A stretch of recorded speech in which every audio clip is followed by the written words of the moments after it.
I was called to watch a recent documentary on the Pendle witch trials of Lancashire, in which 10 people were sentenced to death on crimes of witchcraft in 1612, and examined the collective views on this pertinent topic.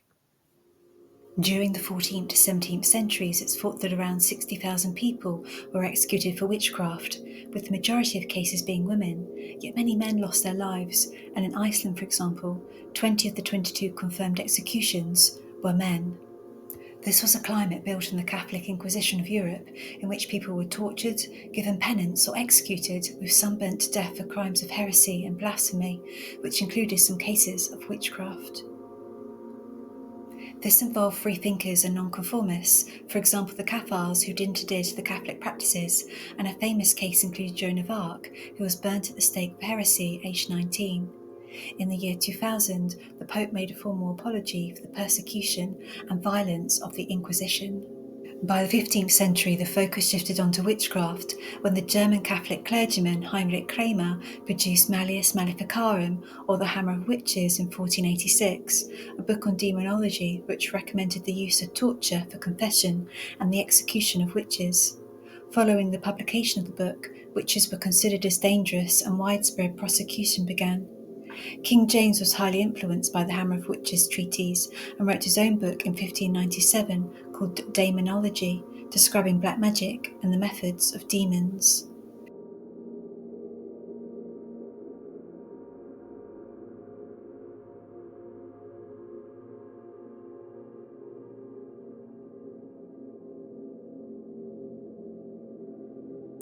The documentary held quite a clear narrative about the cases as examples of oppression used to silence the voices of women. The point was argued that the agenda may also have been political, in order for the prosecutors to gain favour with King James, who was strongly against witchcraft. For example, he believed he'd been the victim of witches in an attempt to sink himself and his ship. The Pendle Case was quite extraordinary, spiralling from a confession by the beggar Alison Devis that she muttered a curse to the devil to lame a peddler who had refused to give her pins, which were apparently used for magical purpose in the 17th century, and the peddler collapsed, likely from a stroke due to his described symptoms. Convinced of these powers, she later confessed to the peddler, and a case was developed which ended up involving many family members, such as her mother, brother, and grandmother Demdike. While awaiting trial, other family members organised a dinner on Good Friday at their home, Malkin Tower, instead of going to church. James stole a sheep to eat and community members were invited. The researchers commented that this was very ill-advised and the worst thing they could possibly have done. Another inquiry was made into why they held this event and who attended, and a further 8 people were accused of witchcraft and put to trial. In the Pendle case, the 9-year-old daughter of the family and Alison's half-sister, Janet Devis, was used as a key witness who spoke out against her mother and family members and accused them of doing witchcraft. In the documentary, it was presented that Janet was likely influenced by the prosecutors to do this, and apparently when Janet entered the courtroom, her mother cursed and screamed at Janet, and her mother had to be removed from the room. Other research suggests that the family life was difficult, especially for Janet, and she wasn't treated well. There were clear signs of family dysfunction, but what was the root of it? That all being said, it was quite something for her to turn against her whole family, resulting in their death, although she may not have been aware of this consequence, and she accused her mother of communicating with the devil in the form of a black dog called Bull. Now this is where I became suspicious, since these details are very exact. Was she fed this information by the prosecutors, since the name tallies with the demon Baal that appeared in demonology grimoires, which were published before and around the time of this case? We will never know exactly what happened, and the case was complex, since Alison, Janet's sister, did genuinely believe she was under the power of the devil. It's thought that Janet was later accused of witchcraft in her adult years by a child who later confessed to making it up. A woman in Lancashire called Janet Devis, thought to be the same Janet, was spared of being executed, but remained locked away, unable to pay the fees to release herself. What was this pattern, and what did their souls need to learn? In an earlier documentary about the Pendle witches released in 2022, other pertinent details are presented about the case and the dynamics of the times. A key point was made regarding the silencing of Catholics in the area as well. The Justice of the Peace, Roger Noel, was an ambitious Protestant and may have wished to silence nonconformists. King James, who was paranoid about witches, had been surrounded by conspiracy. His father had been murdered and his mother, Mary, Queen of Scots, had been executed. Later, a group of Catholics tried to blow him up with the gunpowder plot, and he was highly nervous of plots against him, including from supposed witches and Catholics, and Lancashire had one of the largest populations of Catholics in the country.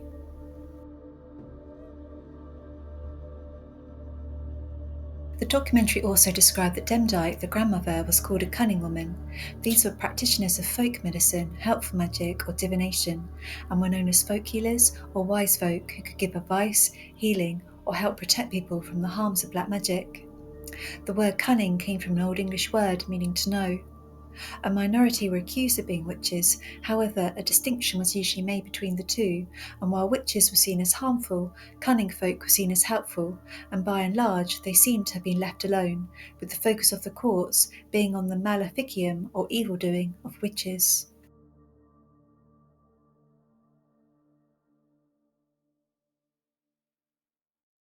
The first Witchcraft Act was passed under Henry VIII in 1542, in which any witchcraft where a person made a deal with the devil was made a capital crime, and King James have revived this strongly.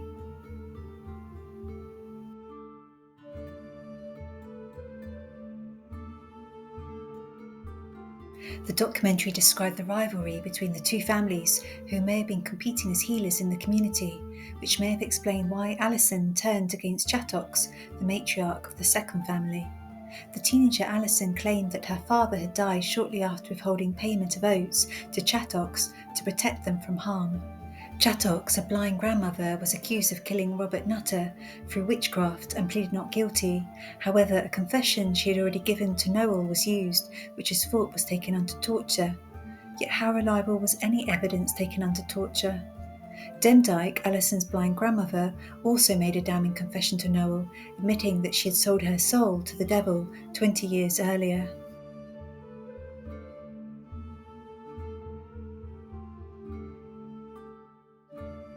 Alison's case was different, however, since she admitted guilt and seemed to genuinely believe that her curse to the devil had caused harm to the peddler.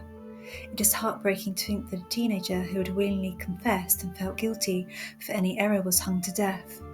What's key to note here is that some of the people of this time genuinely believed they were engaging in witchcraft and had made allegiance with the devil. According to the documentary, Alison was asked if she had the magic power to restore the peddler, and she replied no, regretfully, but that her grandmother would have been able to help, and others agreed. Unfortunately, her grandmother, Demdike, had passed away in the tiny and filthy cell where she'd been imprisoned, awaiting trial for 4 months. I've seen researchers comment that these women were not making pacts with the devil and how absurd she found it to have to make this point.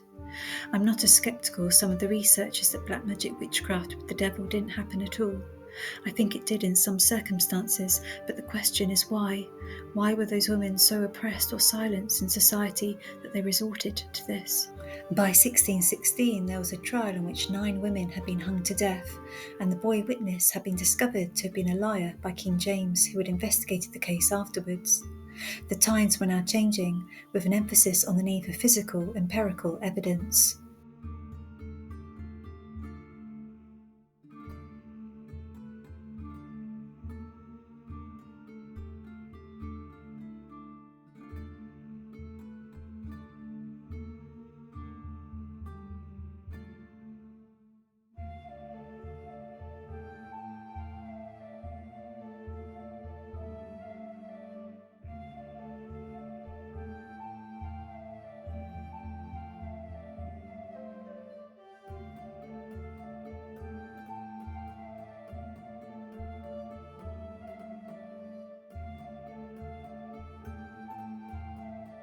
We also have to be careful about materialist superiority and judging religious views. Some are falling out of balance in the opposite direction, with the focus on the material and becoming less connected to the spiritual realms. In these times, we must respect the religious beliefs and rights of people, as long as they don't interfere with the rights or freedoms of others.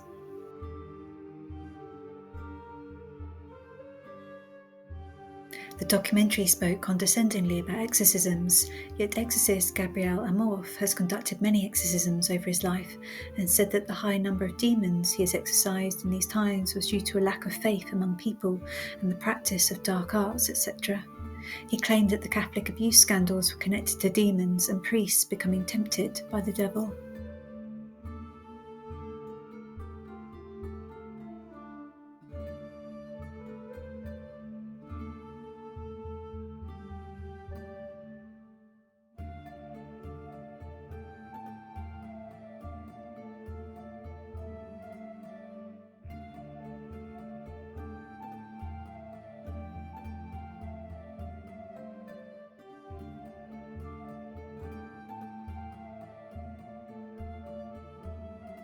After James, the next king, Charles, had a Catholic wife and a more sceptical approach to witchcraft. Different dynamics now took priority, such as the English Civil War and the witch trials declined.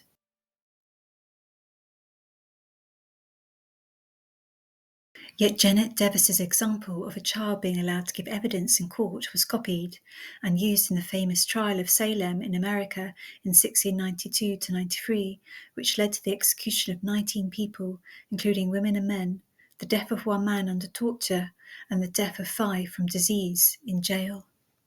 The Salem witch trials happened in a Puritan society in America, where the women were very oppressed, living under strict moral principles.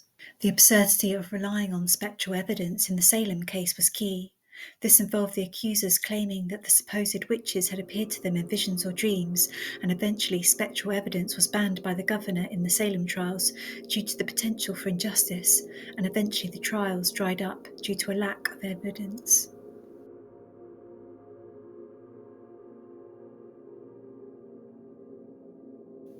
The Salem case was complex, involving family feuds, and we also have to remember that our mindset today is very different to how it was back then. Women were very unempowered and oppressed, with fewer legal rights, social freedom and education, and they could not vote. We may take for granted the rights that we have determined for ourselves in these times, and it is hard to imagine the amount of oppression and powerlessness they must have felt, particularly in the Puritan Society of America.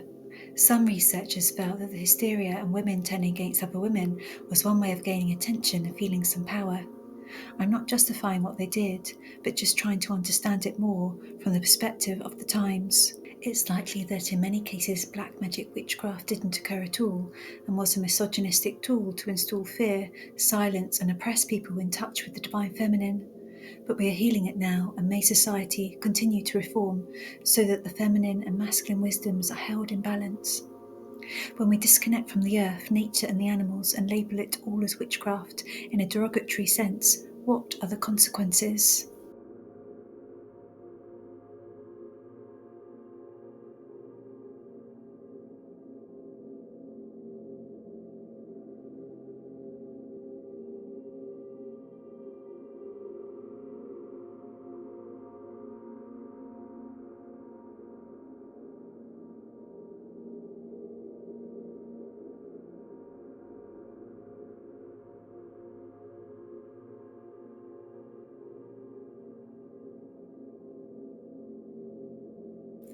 In the Old Testament, in Exodus 22, in the King James Bible, it was stated, "Thou shalt not suffer a witch to live." The term witch in his translation was published in 1611, just 1 year before the Pendle witch trial.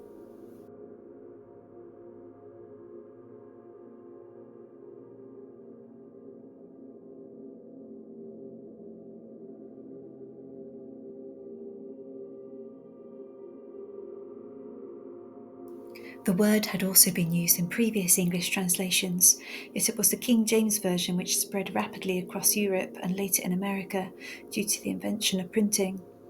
Yet this is interesting since it doesn't take into account the Hebrew word and culture. The Hebrew word was in fact mekashepa, which was thought to be interpreted as meaning a female who mutters or utters incantations. It's thought this referred to someone who was a threat to the established order doing evil magic, not someone doing healing, etc. Other famous misogynistic mistranslations have included Eve being formed from Adam's rib. Yet the Hebrew word "selah" in fact meant half or side. They were initially one being and were split in half.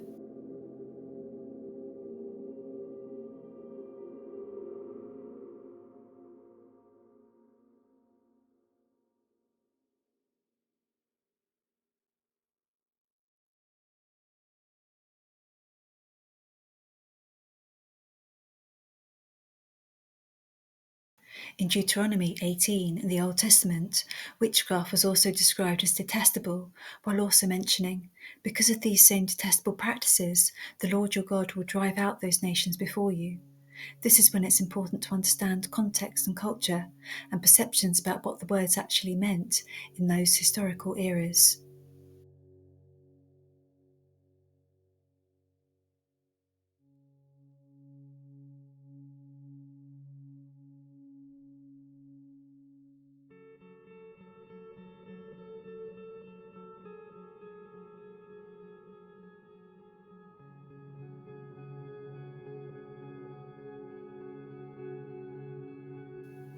The Jewish mystery tradition of Kabbalah involved white magic practices, and since ancient Mesopotamia, witchcraft was divided into good and evil. There were three types of medicine men or healers, including the Asipu or magician who drove out evil spirits from the body. New versions of the Bible have replaced the word witch, using the term a woman who does evil magic instead. It must also be remembered that this severe command came from the Old Testament, not the New Testament, and the context of the volatile environment of their times must also be considered. In the UK, the death penalty was completely abolished by 1998 in accordance with the European Convention on Human Rights, and the last execution in the UK happened in 1964. Wrongful executions and miscarriages of justice have been concerns, including the famous case of Timothy Evans, who was executed in 1950 and later discovered to be innocent.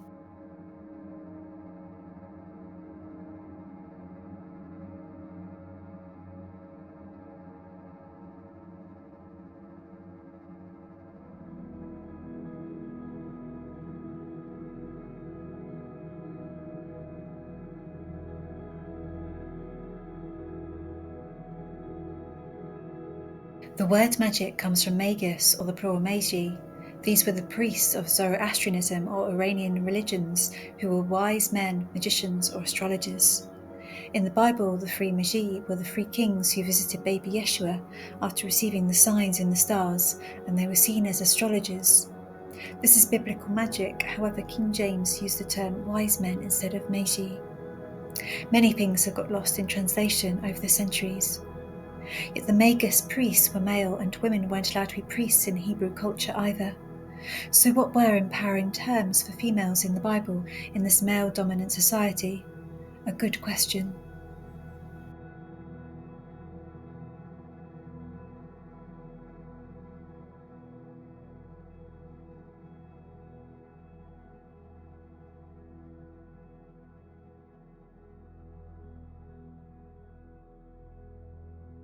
Some women were called a prophetess, meaning they shared the word of God as a channel.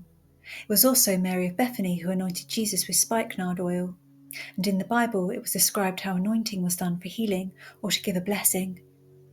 The apocryphal writings, an early canon of writing not included in the Bible, describe many miracles performed by strong women, including exorcisms, baptism rituals, healing and preaching, with Mary Magdalene described as a key figure and leader in the early church.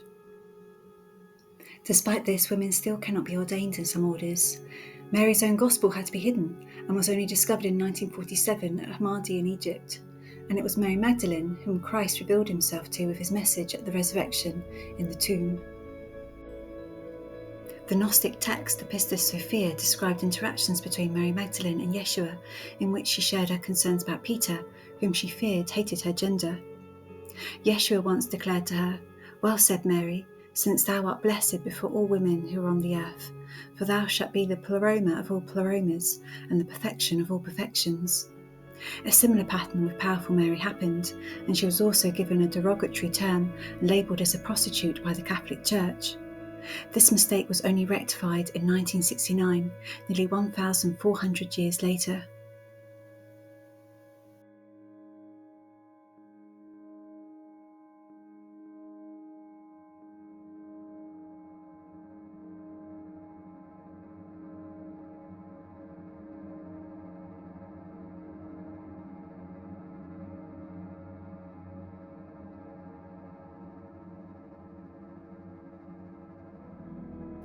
The writings in Pistis Sophia describe the fall and restoration of the female divinity of Sophia or wisdom, a concept which was also discussed in the Apocryphon of John, written in Coptic in the 2nd century just after the New Testament Greek text, with the similar theme of Sophia's creation, her fall, creating without consent, and redemption or return to divinity. Again, we have more examples here from biblical times of magic as well as divine femininity. It must also be remembered that the patriarchal views of the Old Testament were written in the degenerate age of Aries, when animal sacrifice at the temple was still frequent to atone for sins. By 70 AD, the Old Temple had been destroyed, signalling the end of the Old Testament sacrificial system. Yeshua's sacrifice was seen as the ultimate atonement. The Old Testament held the legal doctrine of eye for an eye, tooth for a tooth, whereas Yeshua focused on forgiveness, and in Matthew 5, the eye for an eye law, which had been used very literally by some sects, was challenged.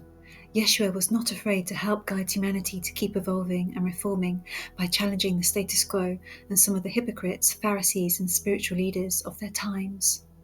He also broke religious laws in other ways by healing on the Sabbath and challenged their interpretations, getting into occasional conflicts along with John the Baptist, who had helped pave the way for the coming of the Messiah and who was eventually beheaded by Herod after rebuking him. I have seen Christian websites call some of these laws in Exodus at first glance as appalling, foreign and strange, and they need to be understood in the context of the era of history and such times of survival, famine, drought and war. However, King James had justified killing witches based on a line from Exodus in the Old Testament, from a section which also commanded the killing of those who dishonour their parents, and which also gave conditions for daughters sold as slaves by their fathers, rather than banning it. These commands were not from the new covenant of Jesus Christ.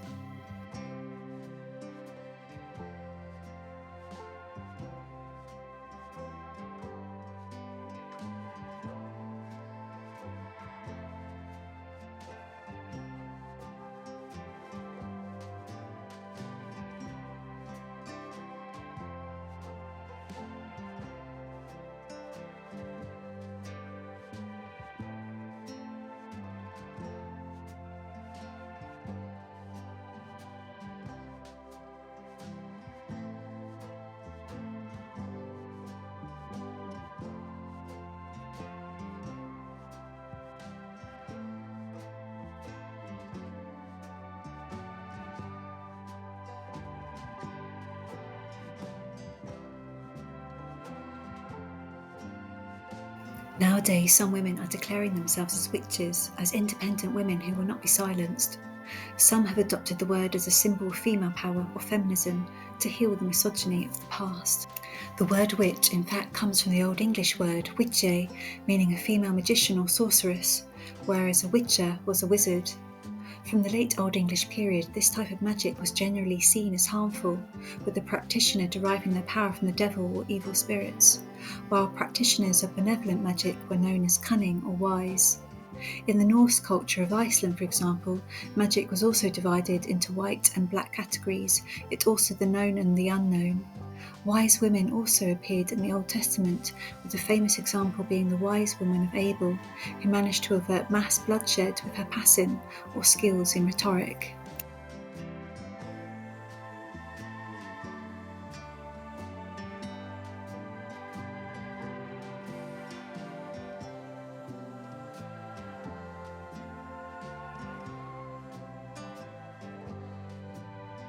In Ireland, the paps of Anu or Danu with care nipples may have reflected an ancient belief that the earth was a great mother with a large body.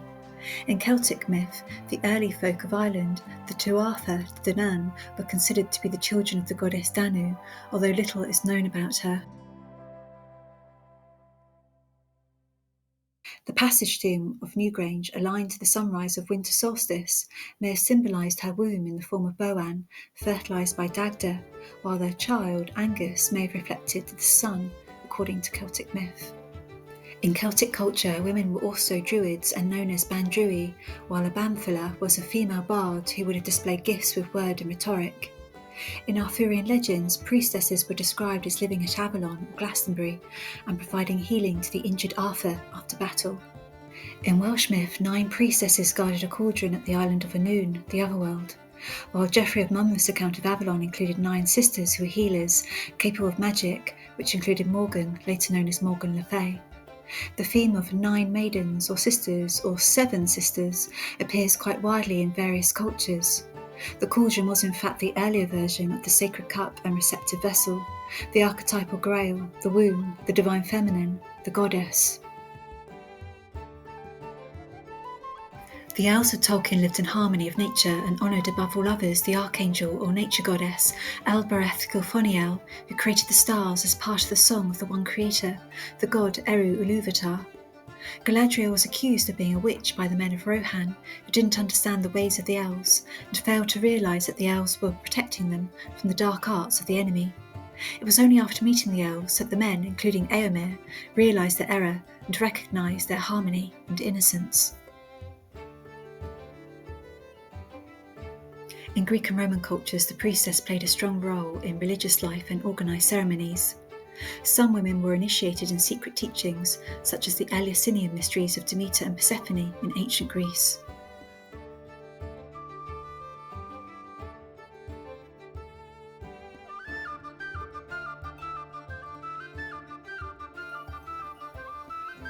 The Pythia was the title of the high priestess of the Temple of Apollo at Delphi.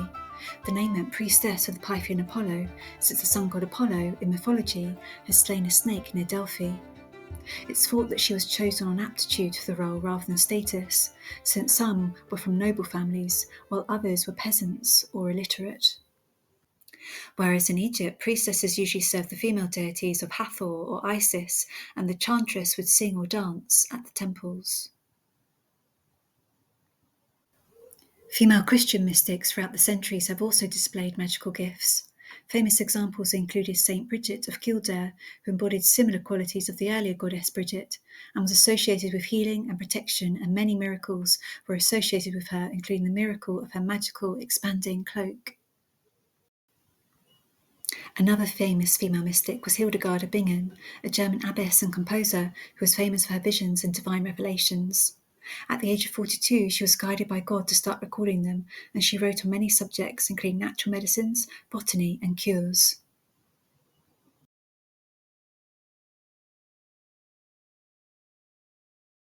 One concept revealed in vision was about viriditas, meaning greenness, lushness, or vitality. The fertile creative life force, which she described was existing in everything, including humans, and described the menstrual cycle as a sign of viriditas. It has been associated with the divine feminine nature of the earth.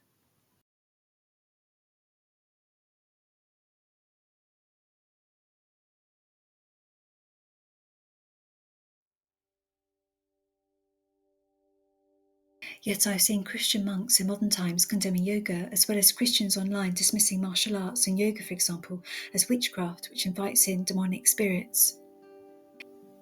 Everything and anything could be labelled as witchcraft, and we must remember that every word is a spell. The key is intention and whether we are serving God or the ego. When we live from the heart, life reveals its magic and synchronicities abound. The Bible is full of miracles, particularly through Yeshua and the disciples, which sound exactly like descriptions of magic, as well as the magic of the 3 magi who interpreted the stars. The difference was context. When holy people experienced magic or a miracle, it was either a blessing or a revelation from God, or it was practiced with God's guidance, yet black magic was performed against God or from the ego. The word magic was derived from magus or magi as mentioned. The word miracle is described in the Cambridge Dictionary as an unusual and mysterious event that is thought to have been caused by a god because it does not follow the usual laws of nature. We need to come together and heal the wounds against the divine feminine, which have affected both women and men. We need to honour spiritual unity and not look down on other religions from a place of superiority or projection, and heal the division with kindness and empathy. We can be in the heart and recognise one God, yet many paths. A lot of this comes down to a fundamental misunderstanding regarding the repression of the divine feminine and her wisdom, which was lost over the centuries under patriarchy. I've seen Christian teachers have to explain to their students that using crystals doesn't make you New Age or an ambassador of Satan, and that crystals were mentioned in the Bible. The views in the community were often fear-based or judgmental, and there was a lack of wisdom about the subject, with the teacher declaring that the crystals don't have energy or healing powers. Crystals are part of the quantum fabric of the universe just like everything else, and are made of different states of energy in waveform function. Some are also piezoelectric and used in computers. It is also important to question what people mean when they use the term New Age in a derogatory sense, and what practice specifically are they labelling? Are they implying it is satanic, or non-conformist, or feminist, since there is a difference? And is it possible to be old age? Which age exactly do they wish to go back to?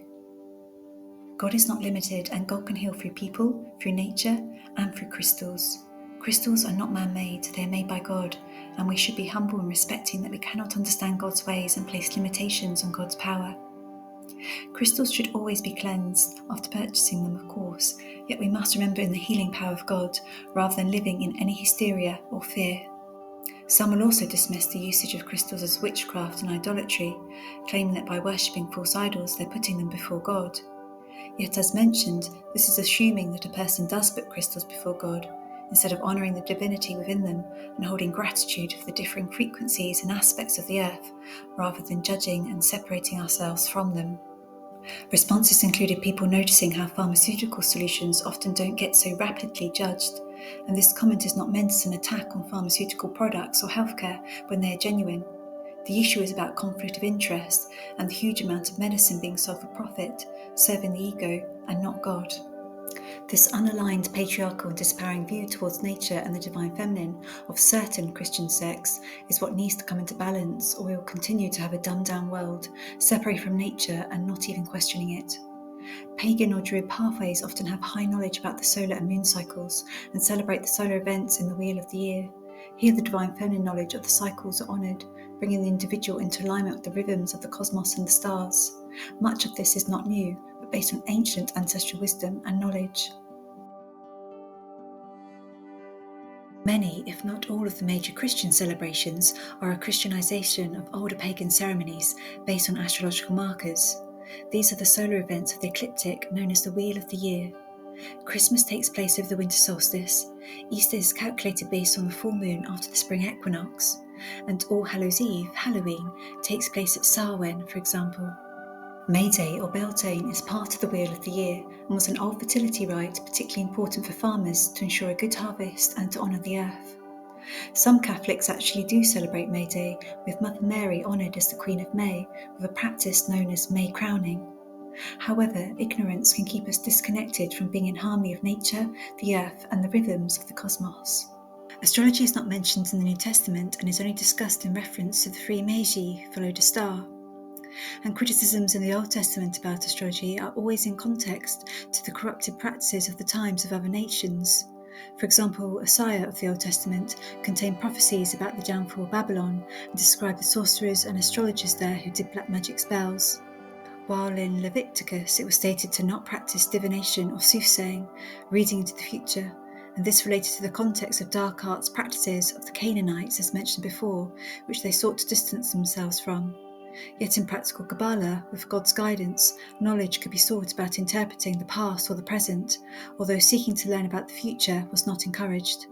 Some Jewish scholars also use astrology, while others have rejected it, and through syncretism with Greek culture in later periods, more was understood about it. However, in many instances throughout the Bible, spiritual persons were given visions or prophecies about the future, such as the Book of Revelation containing the prophetic visions of John.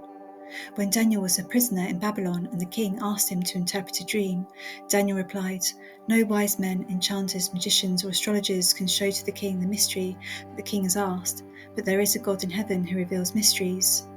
Daniel then interpreted and divined the king's dream by the revelations that he had been given by God. In other words, the key was about whether the person was living under God and receiving revelation and true insight, or whether they were disconnected and acting from the ego or from false idols.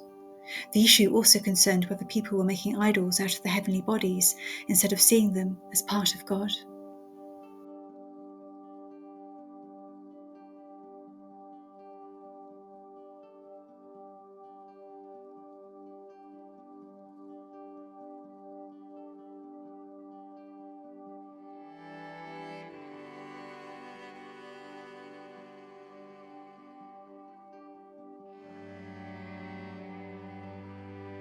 As we move out of the age of Pisces into the age of Aquarius, reformism and reflection is vital regarding the feminine voice and healing the wounds of the witch trials.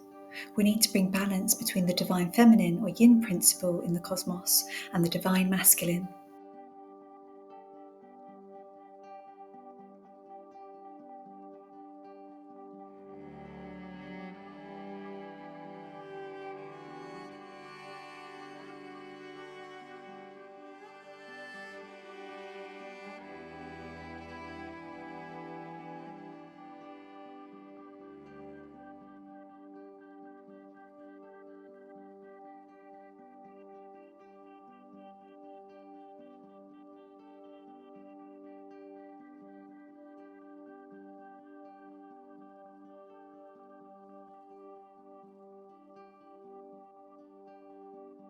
Everyone's prayer, if it is from the heart, can be sacred, regardless of our spiritual path.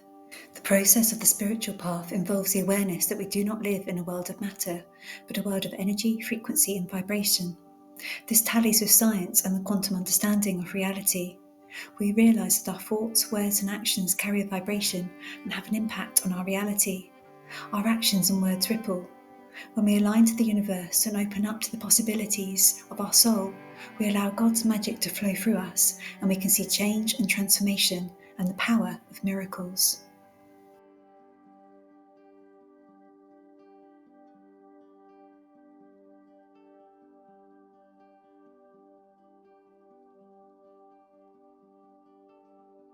Yet if we have followed the path of darkness and have played around with magic to satisfy the ego or out of ignorance, we may become aware that something dark had been behind the scenes and that our ego was a puppet on a string to a darker puppet master, a demon.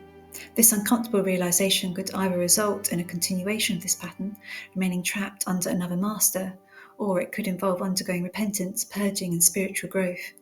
Yet nothing goes unseen by God, and if we've experienced dark arts, God always delivers justice.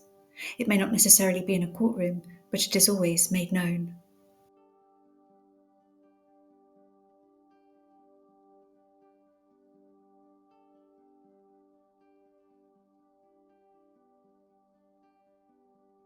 The deeper realization still is that every face is in fact a face of God. The harsh face is there to tempt, test, and challenge us, and to ignite spiritual lessons and growth, such as repentance and humility. In these times, there is much to feel grateful for, and women now have freedom, power, and rights that our ancestors could only dream about, especially in the UK. We can use our freedoms to support and help other women across the world who are still facing harsh oppression. Nowadays, we can collect hers from a hedgerow and not feel at risk of being labelled as a threat to society. These are good times indeed, and although I speak with some humour here, there is also some truth in this. So how can we keep honouring and respecting her and enjoy this planet as she blossoms in sacred balance?